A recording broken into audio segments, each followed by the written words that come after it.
What is going on, everybody? This is Plays and Parlays here. Me and Riaz are back for an 11 game slate on a Wednesday. Wednesday is always a packed night for NBA, and we're excited to get to this slate. So, no time to waste. There's a couple of decent spreads on this slate, and a lot of pace up spots that we're looking at too. We'll just jump right into the point guard position. We had Butler with us last time. Unfortunately, he's not here today, but he gave us some decent insight. We're sorry for the issue with the mic on last video. I hope we didn't turn you guys off. A couple of our picks were actually pretty decent too. So hopefully you guys won some money tonight. I know it's still going on, but hopefully you're looking good. So Riaz, why don't you start us off on these point guards? Yeah, I'm gonna go right back to the New York Knicks here.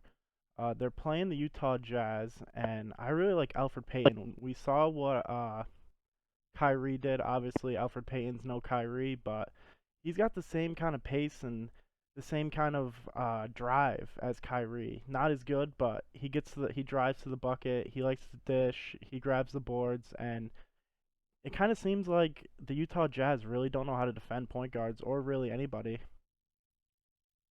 Yeah, I mean, every time I see Utah, I don't like seeing Utah on a slate. They're just a slow team, and it's just tough to pinpoint who's gonna play well in Utah that night. Usually not a team I target.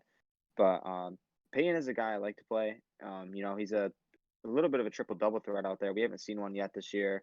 But he does a lot out there and especially adds a few steals and blocks for you. So Peyton's in a nice spot. I've been on him kind of all year too. So I like him here. Anybody else you want to touch on for the point guards? Yeah, actually at the same price. I love Bledsoe and both. I'll go back to the right to the well here with LaMelo Ball. He's priced up to 6K. Atlanta gives up just about the most points in the NBA. There's always like high point totals with the Atlanta games. Trae Young is not a great defender, and LaMelo Ball, he's just been playing more and more, and he's just gaining confidence in himself. We're waiting for a triple double from him. He came close last night, it was, and I'm excited to see what this kid's got. So LaMelo Ball is in a great spot here, in my opinion. And also, who's shooting guard eligible that I wanted to play in my shooting guard as well is I love Eric Bledsoe here at 6K. He's finding his way into this offense more and more. He had two back-to-back really good games. His price comes down after a 33 point fantasy point performance too. So, and after playing 34 minutes, I like him here. I think that's a good price tag for him. And obviously, OKC is young, and this could be a close one. Yeah, I like Eric Bledsoe as well. I mean, whenever you can get a nice pace-up matchup with two young teams, you really can't go wrong. But staying here in the shooting guard position, I'm gonna go down a little value play. The Cleveland Cavaliers have a lot of injuries. I don't see many of them coming back. I like Dotson here. He got a bunch of run. He got the start last game against Orlando. He played 29 minutes. He had 23 fantasy points. He's pretty score dependent. Hopefully, we can see some rebounds and assists. But I mean, if he wants to put up 20 points, I mean that's good for me. Yeah. Speaking of Dotson, I was going to bring him up at 4-2. His time with the Knicks wasn't great. But he's shown flashes that he can score the ball. At 29 minutes, it's I don't know if we could find much value anywhere, much other places.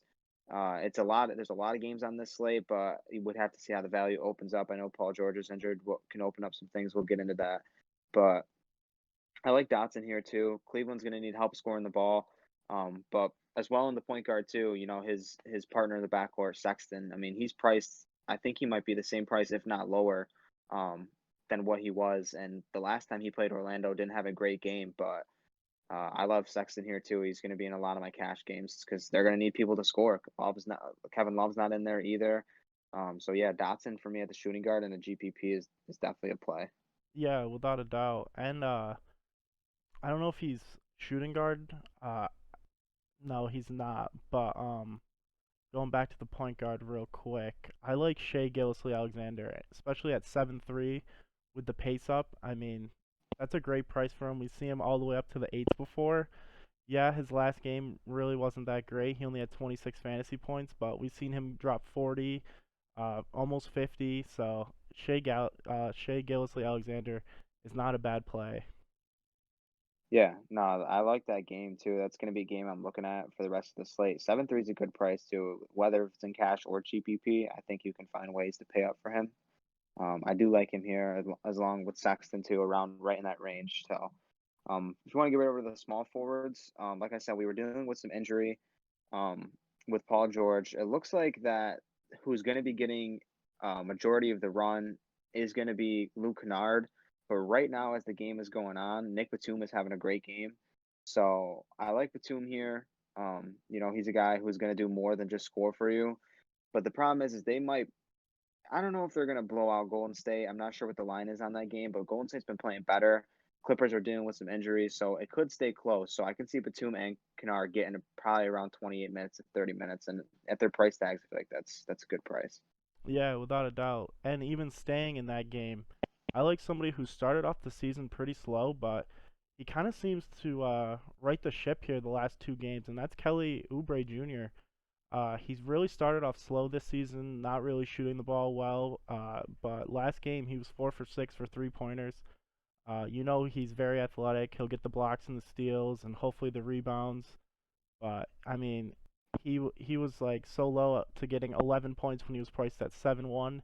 Now we got him at 5-5 after coming off a game where he was priced the exact same and put up 32 DraftKings points. You just love to see somebody who's young like that, talented, and just kind of righting the ship on a young team. Yeah, I love Oubre here as well. He's power forward eligible. I could use him at my forward spot or even my power forward spot if I'm not looking to another guy. Yeah, I started off in miserable like 10% on the season from three, if not maybe even lower. He didn't even hit a three for like the first 5 games. It was bad. Yeah, But yeah, he found his stroke, man, and I think he stays at the same price than what he was. Only played 26 minutes, but in a blowout. So I like Oubre here a lot. A guy above him too is Bridges, Macau. He's a guy who's gonna play a shit ton of minutes for you. Not sure if I'm gonna get to him, but he's got a similar ceiling as Kelly Oubre. He's 200 more, but the ceiling is similar. Is similar. The Toronto matchup is not great, and below him is Osman. Seti Osman had a crazy game last time out there. Like I said, they're dealing with injuries all over the place. They're gonna need someone else to score. So they're going right back to Orlando too, and that's when Osman had a good game against them. So Osman I think he's pretty decent play. yeah, he is. And in that game, I mean, he was on triple double watch. He had 18, 7, and 7, so that's pretty good. And he did play 38 minutes, which I don't think he's gonna play that many minutes, but I mean, you never know. He could. Oh yeah, for sure. Um, if we're going over to power forwards as well as as we're on the topic of guys who are eligible for both. Um, Someone I like here is he's a price up guy, but I want to get to him in my lineups is Brandon Ingram. He's at 8-4. I love that price for him. He was at 8-4 last game, and he played 40 minutes, and that's in a decent matchup against Indiana. And now he's in a better matchup that favors him more. I don't know really who's going to guard him out there. Probably Dort maybe, or someone else in that range. Baisley could be guarding him at some point. But at 8-4, he's improved his playmaking tremendously. So don't be surprised if you see a double double with assist out of Brandon Ingram at some point in this season. It looks like he already had one on the opening day. So I like Brandon Ingram here a lot. Yeah, I love playing Brandon Ingram. I mean, I've been on him all year, him and his counterpartner in Zion. But if we're gonna go down a little bit here, he's been out a couple games. He's gonna be back to full health, and that's Blake Griffin. I mean, Blake Griffin, he's a veteran. He's on a young team. He is priced down at 6'5", and you know what he can do. He played Cleveland. He had 26, 6 and 4. Yeah, it went to double overtime. He played 44 minutes, so obviously they're not worried too much about the minutes if he's healthy. And Blake Griffin, he's just steady. He gets the boards, he gets the points. He's worked on his shooting, so he can shoot the three. Milwaukee doesn't really have too much to guard him. I mean, I don't think they're gonna put the Greek Freak on him. Middleton might guard him, but he should just body Middleton all day long. So he's gonna be a matchup problem for Milwaukee. Yeah, it makes me nervous playing Blake from time to time. You don't really know what you're gonna get out of him. Definitely a GPP play in my opinion. But he's not a bad spot. He's not in a bad spot. The problem is a blowout. If it does go to a blowout, how is he gonna fare? Are they gonna take away his minutes? How is that gonna work? Is my opinion. which which is he's a good play, and we know he can do. Just makes me nervous on the blowout. So Yeah. I like Blake Griffin.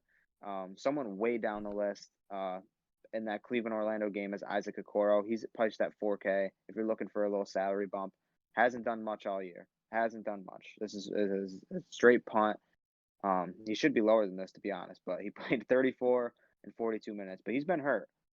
So I don't know how much they're gonna play him in this upcoming game, but just a low price guy. We're not really getting to many really low guys besides for Dotson, maybe Okoro if you want to squeeze him in, but he's not in a bad spot either. Yeah, I like that play, especially he's a rookie and Cleveland's not that great of a team, so they're definitely going to want to get him uh Some run. yeah, some run, get him active. I mean, they took him at like the fourth pick, so they're going to want to use him. Yeah. Also, 400 above him is Sadiq Bey. He's power forward eligible. They played Milwaukee last time out, and he didn't play great, but he's shown that he could play decent. Once he's if he's not having an on game. He played 31 minutes, which is good. I'm not sure how Blake's health was that game, but if Blake does sit due to a blowout, Sadiq Bey is going to pick up more minutes, so he's not a bad punt either. Yeah, without a doubt. You want to jump into centers? Yeah, I think there's one guy me and you are both kind of on here. He's priced at 7.3. Obviously, some of those top guys are who you want to get to if you have the salary. Randall, he's not really catching my eye at 9.5 in a kind of horrible matchup for him. Sabonis, he's in a decent spot. He's playing really well this season, but I don't know if I'm going to get to him at 9.2. Drummond and Adebayo always plays for me just because, Adebayo of his playmaking factor and Drummond's going to get a double double every time he steps on the court. But I love Ayton here at 7.3. So what do you think about DeAndre Ayton? Yeah, I love DeAndre Ayton here. I mean, yeah, he's got Butcher, he's got Pascal, but other than that, I mean, he gets the run. The Suns are surprisingly pretty decent this year. They had a good bubble, so I don't see a blowout here in any way. He's gonna get the run. We're just hoping he stays out of foul trouble, and I expect a good 20, 15 boards, and just having a great performance against Toronto. They're gonna really need him here. Yeah, I think they're going to need his presence down low for sure. Ayton's in a good spot here. This game should stay competitive. Um, and he scored 20 points back to back games, so I think we should ride the hot hand here on Ayton. So I like Ayton here at center. Yeah, and if we're gonna go for kind of a cheaper play here, obviously Mason Plumlee against Milwaukee. There's no bigs, but you can also look at Bismack Biyombo. He gets the start. He plays about 30 minutes. He's super consistent, averaging 9 points, 7 rebounds. We've seen him do 16 points, 12 boards against Memphis, who has Valanciunas, Brandon Clark. They're just a big team, so you could see him getting some Yeah, run here, especially because they're playing the Atlanta Hawks, who have John Collins and Clint Capella. So when they play teams with big centers, he gets a lot of the run because they're going to need him down low for his defense. yeah. I believe I mean, he's went down his past couple games, but you can't blame him. He's going against one of the best centers in the league. His past two games out in Philly, he's going against Embiid, so it's not going to be a great matchup for pretty much any center in the league going against Embiid. So he's a tough man to guard.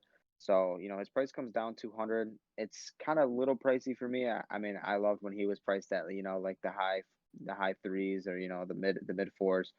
But 5K is all right, and I think they're going to need him against Atlanta. And like I said, I think this is a huge pace up spot for both teams. That's why I like Ball in this game. That's why I like Ball. Yeah, I don't mind him here at all. So you definitely plug him in. Yeah, Some of the higher guys, like we said, not really super interested, but you could go back to Christian Wood. He's 400 above Ayton. So if you have the money for Wood, plug into your utility. I suggest you should. They're definitely going to need his presence down there against Sabonis and Turner. So he's going to have to play a significant amount of minutes if they want to, really compete down low against Indiana, who's been just bodying people down there. So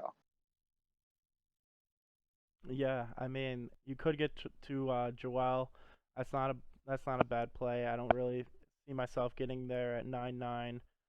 Julius Randle, it's really tough to pay 9.5, even though he's just had a unbelievable year so far. And like you said, Sabonis has been playing lights out, but at 9.2, I just really can't see myself paying 9.2 for him. Yeah, I feel like Sabonis has a pretty high ceiling, but for someone like, just as low as Christian Wood, like 2 grand lower than him, or like, 1,500 lower than him, it's hard not to look at someone like Wood when you're comparing like Sabonis or Randall, so because Wood's got upside, man, and we know he's gonna keep climbing up the rankings. So, I love Wood in that spot too. As long as Ayton, Ayton's got the hot hand. So, like I said, we got some pretty good plays. The value here is tough to find. I'm a big cash game player, so I'm gonna have fun playing cash on tomorrow's slate. But I really hope you guys enjoyed the video. Like I said, I'm really sorry for the audio problem last video. So we should have that resolved. I know you could hear my voice, but Riyad's voice wasn't in there, so I was kind of just talking to nothing there for a little bit. So I hope you did end up picking some of those plays because I think we're doing all right tonight. Me and Riyad's are, but I want to thank you guys for watching, and stay tuned for the next video and like, comment, and subscribe. Thank you.